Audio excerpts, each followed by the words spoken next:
Cancer एक लाइलाज बीमारी है। 95% लोग ऐसे ही सोचते हैं, लेकिन ये सच नहीं है। मेडिकल फील्ड के अकॉर्डिंग अगर कैंसर को फर्स्ट और सेकंड स्टेज में डायग्नोज कर लिया जाए तो उसका ट्रीटमेंट पॉसिबल है।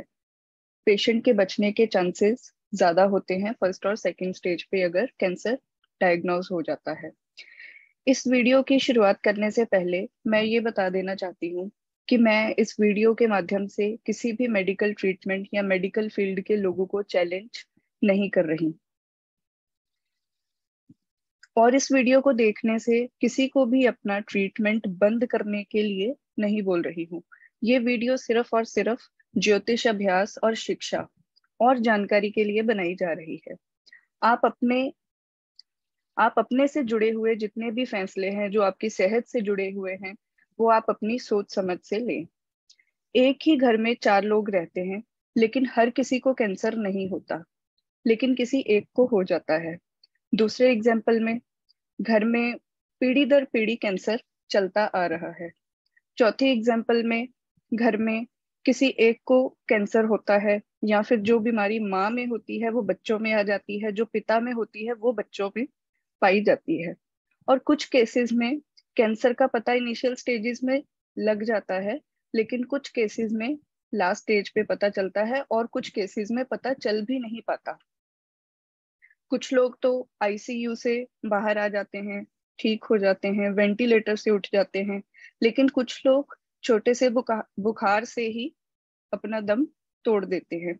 एक रेगुलर जिम जाने वाला पर्सन, सिद्धार्थ शुक्ला इस चीज की बहुत अच्छी एग्जाम्पल है। एक रेगुलर जिम जाने वाला पर्सन जो कि अपनी फिजिक का बहुत ज्यादा ध्यान रखता है, अपना डाइट का ध्यान रखता है, लेकिन फिर भी वो एक ऐसी मौत का शिकार हो जाता है जिसमें कुछ डायग्नोज करना या आइडेंटिफाई करना ही मुश्किल हो जाता है। और अगर हम फिल्म स्टार्स की एग्जाम्पल लेते हैं, जैसे कि सोनाली बेंद्रे, संजय दत्त, उनकी मदर नरगिस और उनकी वाइफ, संजय दत्त को इवन खुद इस चीज से सफर करते हुए देखा है। कैंसर जैसी भयानक बीमारी उनके घर में मल्टीपल लोगों को हुई है। और ये लोगों की अगर लाइफस्टाइल की बात की जाए तो किसी भी आम इंसान से इनका लाइफस्टाइल बहुत बेहतर होता है।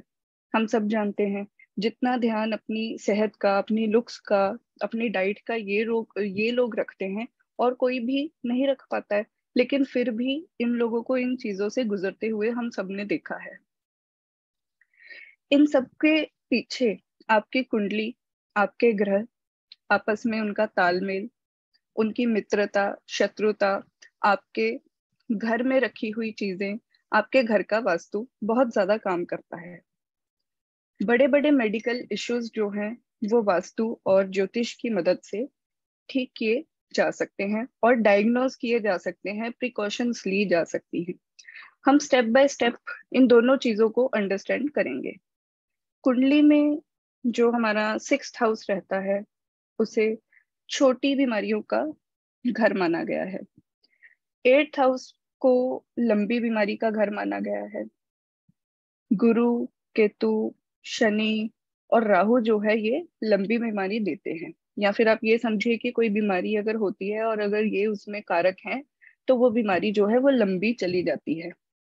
गुरु को जीव कारक भी माना गया है, गुरु को हीलर भी माना गया है। और ग्रहों में अगर वीनस को देखा जाए, शुक्र को देखा जाए, तो शुक्र एक लौते ऐसे ग्रह हैं जिनके पास संजीवनी विद्या है। हमारी कुंडली में गुरु का अच्छा होना बहुत ज्यादा जरूरी है। अगर गुरु 6th हाउस या 8th हाउस में या फिर शत्रु के साथ हो, तो गुरु, या फिर गुरु के आगे पीछे सूर्य, मंगल, राकेश, मतलब कि राहु, केतु और शनि हो, तो गुरु की जो स्थिति है हमारी कुंडली में वो कमजोर मानी जाती है। ऐसी कंडीशन में जो गुरु है वो पीड़ित हो जाते हैं, और अपना जो हीलिंग का नेचर होता है ना, वो खोने लगते हैं। उनकी हीलिंग पावर कम हो जाती है। इसीलिए बोला गया है कि गुरु का हमारी कुंडली में अच्छा होना जरूरी है, क्योंकि गुरु इंसान खुद है। गुरु जीव कारक है। गुरु हमारी फिजिकल बॉडी, हमारी मेंटल हेल्थ दोनों का कारक है, क्योंकि गुरु जीव कारक है। राहु हमारी कुंडली में जो है वो किसी लंबी बीमारी के कारक होते हैं। मतलब राहु जो है हमेशा इंसान को लंबी बीमारी देते हैं, और वो बीमारी जल्दी पकड़ में भी नहीं आती, क्योंकि जो राहु है वो अनडायग्नोजेबल माने जाते हैं, जिनको कोई पकड़ नहीं पाता। राहु भ्रम पैदा करते हैं। कई बार राहु जिस भी ग्रह से कनेक्टेड होते हैं, अगर उस ग्रह की आपको बीमारी देते हैं तो उस बीमारी का इलाज भी जल्दी पॉसिबल नहीं हो पाता। पहली प्रॉब्लम तो ये आएगी, आप उस बीमारी को जल्दी पकड़ नहीं पाएंगे। दूसरी प्रॉब्लम ये आएगी कि आपका ट्रीटमेंट अच्छे से नहीं हो पाएगा। कई बार ऐसा देखा गया है कि राहु जो है वो ट्रीटमेंट में बाधा डाल देते हैं। कई बार डॉक्टर अच्छा नहीं मिल पाता है, डॉक्टर अच्छा मिल जाता है तो वो डॉक्टर जल्दी समय पे अवेलेबल नहीं हो पाता है। तो अलग अलग तरीके से राहु को काम करते हुए देखा गया है। और कुछ केसेस में तो ऐसा होता है कि राहु ना ठीक होने का भ्रम पैदा करते हैं। आपको लगता है कि आपकी बीमारी जड़ से खत्म हो गई है, लेकिन इसी केसेस में कुछ केसेस ऐसे मिले हैं जिनमें वो बीमारी फिर से वापस आई है। और जब वो सेकंड टाइम रिटर्न हुई है, सेकंड टाइम दोबारा डायग्नोज हुई है बॉडी में, उस समय उसकी जो सिचुएशन होती है बहुत ज्यादा क्रिटिकल हो चुकी होती है। ऐसा राहु करता है। अगर हमारी कुंडली में शुक्र से फिफ्थ, सेवेंथ, नाइन्थ, सेकंड या फिर ट्वेल्थ हाउस में राहु हो। दूसरी कंडीशन में अगर शनि से फिफ्थ, सेवेंथ, नाइन्थ, सेकंड या ट्वेल्थ हाउस में राहु हो, तो इंसान को 100% कैंसर के योग होते हैं। ऐसा प्रैक्टिस में देखा गया है बहुत सारे चार्ट्स में। और राहु अगर आपकी कुंडली में 1, 6, 8, 9, 12 में हो, मतलब कि एक first house, sixth house, eighth house, ninth house, twelfth house में हो, तो बीमारी जल्दी पकड़ में भी नहीं आती। आप टेस्ट पे टेस्ट करवाते जाओगे, पैसे खर्च करते जाओगे, अलग अलग डॉक्टर्स को अप्रोच करोगे, आपको आपकी प्रॉब्लम समझ में ही नहीं आएगी। और हमेशा ऐसा होता है कि ये जातक ना छोटी मोटी मेडिसिन लेके अपना टाइम निकाल लेते हैं। इनको लगता है कि शायद मुझे कोई प्रॉब्लम है ही नहीं, जो है वो किसी टेस्ट में तो डायग्नोज हो नहीं रहा। तो ये लोग समझ ही नहीं पाते कि इनको असल में प्रॉब्लम क्या है।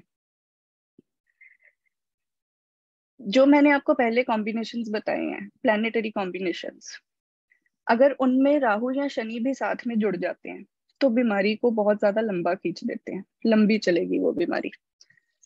शनि भी एक जो है लंबी बीमारी के कारक है राहु की तरह। और अगर इनके साथ शुक्र भी मिल जाए, जैसे मैंने बताया कि शुक्र जो है उनके पास एक एकलौते ग्रह हैं जिनके पास संजीवनी विद्या है। अगर इस कॉम्बिनेशन में शुक्र भी साथ में मिल जाते हैं तो इंसान की खुद की बीमारी से लड़ने की क्षमता जो है शरीर की वो कम हो जाती है, खत्म हो जाती है, या फिर वो उस चीज का इलाज करवाना ही नहीं चाहता। वो चाहता ही नहीं कि वो किसी से टेस्ट करवाए, कोई ट्रीटमेंट ले, उसकी इच्छा खत्म होने लगती है। और इसी तरीके से कुंडली में लग्नेश, मतलब कि हमारे फर्स्ट हाउस के लॉर्ड अगर अच्छे हैं, स्ट्रांग हैं, तो उस केस में भी आप जो है कैंसर से लड़ सकते हैं। आपकी कैंसर से लड़ने की जो क्षमता और शक्ति है शरीर में, जो इच्छा है, वो बढ़ जाती है। अगर किसी की कुंडली में गुरु का लग्नेश के साथ कोई संबंध हो, या फिर गुरु की सीधी दृष्टि हो लगन के ऊपर, तो वो भी आपको ऐसी भयंकर बीमारियों से लड़ने की क्षमता देते हैं। मतलब कि कैंसर जैसी बीमारियों को आप हरा सकते हो अपने जीवन में। और अगर हम वास्तु की बात करते हैं तो बहुत सारे मतभेद हैं, प्रैक्टिकल एक्सपीरियंस सामने आए हैं ऐसे कि जो चीजें वैदिक वास्तु में देखी गई हैं, वैदिक वास्तु के मत कुछ अलग हैं, और जो मॉडर्न वास्तु में देखी गई हैं उनके इस चीज को लेके मत कुछ अलग हैं। बहुत सारी चीजें हैं, जैसे कि वैदिक वास्तु बोलता है कि हम हमारे घर के नॉर्थ ईस्ट डायरेक्शन में किचन बना सकते हैं, लेकिन उसके पीछे एक कंडीशन है। अगर कोई इंसान नॉनवेज नहीं खाता, मांस मछली का इस्तेमाल घर में नहीं होता, तो नॉर्थ ईस्ट में किचन बनाया जा सकता है। और वहीं दूसरी तरफ अगर मॉडर्न वास्तु की बात करें तो वो नॉर्थ ईस्ट में किचन बनाना अलाउ नहीं करते। अब वैदिक वास्तु अलाउ करता है, लेकिन उस केस में जिन लोगों ने नॉर्थ ईस्ट में किचन बनाया है उन लोगों को कैंसर से पीड़ित देखा गया है। लेकिन मॉडर्न वास्तु ये चीज अलाउ ही नहीं करता। उसके अकॉर्डिंग नॉर्थ ईस्ट में किचन बहुत भयंकर प्रॉब्लम्स दे सकता है, जैसे कैंसर जैसी बीमारियां दे सकता है, या फिर घर में फायर एक्सीडेंट्स हो सकते हैं बहुत सारे। मल्टीपल टाइम्स देखे गए हैं फायर एक्सीडेंट्स होते हुए, शॉर्ट सर्किट्स होते हुए देखे गए हैं। और नॉर्थ ईस्ट में अगर किचन होता है या फिर नॉर्थ ईस्ट में टॉयलेट होता है, तो ये भी एक कारण बन जाता है आपके ट्रीटमेंट का असर नहीं हो पाता। आप जो भी ट्रीटमेंट लेते हो वो आपको असर ही नहीं करता जब वास्तु के अकॉर्डिंग घर में नॉर्थ ईस्ट में टॉयलेट बन जाता है। और घर में अगर नॉर्थ ईस्ट में टॉयलेट बना है तो वास्तु के अकॉर्डिंग सच मानिए कोई भी रेमेडी काम नहीं करती है।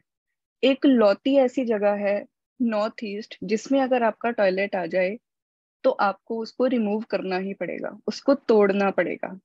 मॉडर्न वास्तु दावा करता है कि हर चीज आपको बिना तोड़ फोड़ के हल मिलेगा, मिलता है, लेकिन नॉर्थ ईस्ट में नहीं।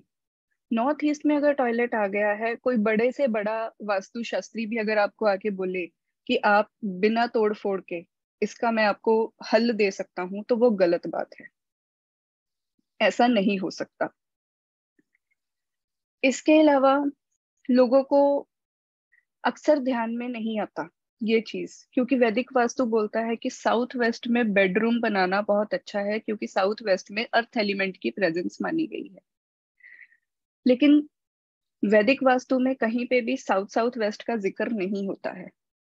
मॉडर्न वास्तु का ये कहना है कि अगर आपका साउथ वेस्ट में बेडरूम है तो वेल एंड गुड, लेकिन अगर वो बेड आपका एक्सटेंड होके साउथ साउथ वेस्ट तक आ रहा है, कहने का मतलब है कि एक बड़ा बेडरूम है जो साउथ वेस्ट में है, लेकिन अगर उसमें से बेड जो है आपका साउथ साउथ वेस्ट में आ रहा है, तो आपको कैंसर जैसी भयानक बीमारियां हो सकती हैं। बहुत माइनर डिग्री का डिफरेंस आता है इन दोनों चीजों में, लेकिन बहुत बड़ी बीमारी को लीड करती हैं ये दोनों चीजें। साउथ वेस्ट में बेड आएगा तो कोई दिक्कत वाली बात है ही नहीं।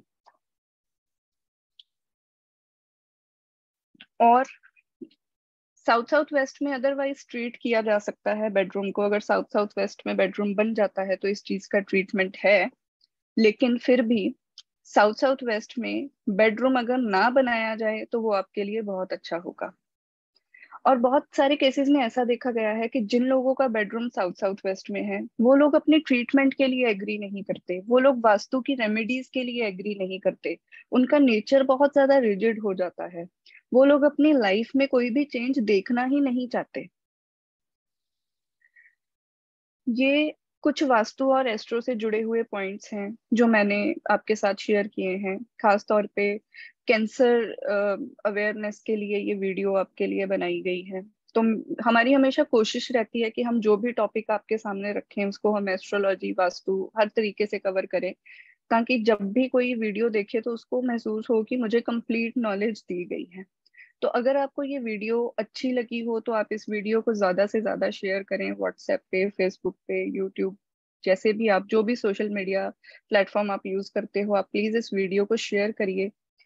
इस वीडियो को बनाने के पीछे मेरा सिर्फ एक ही मकसद है कि लोगों को बताया जा सके कि एस्ट्रो और वास्तु की हेल्प से हम लोग इतनी जो भयंकर बीमारियां जो है उससे भी रिकवर किया जा सकता है, प्रिकॉशन ली जा सकती हैं।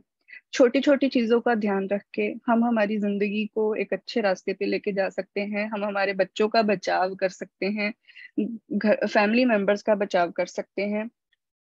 एक मौत को छोड़ के एस्ट्रोलॉजी और वास्तु में हर चीज का इलाज है। तो अगर आपको ये वीडियो अच्छी लगी हो तो आप शेयर करना ना भूलें, चैनल जरूर सब्सक्राइब करें और बेल बटन जरूर दबाएं। जल्दी मिलते रहेंगे ऐसी ही इंफॉर्मेटिव वीडियोस लेके, लेकिन उसके लिए आपको चैनल सब्सक्राइब करना पड़ेगा। Thank you.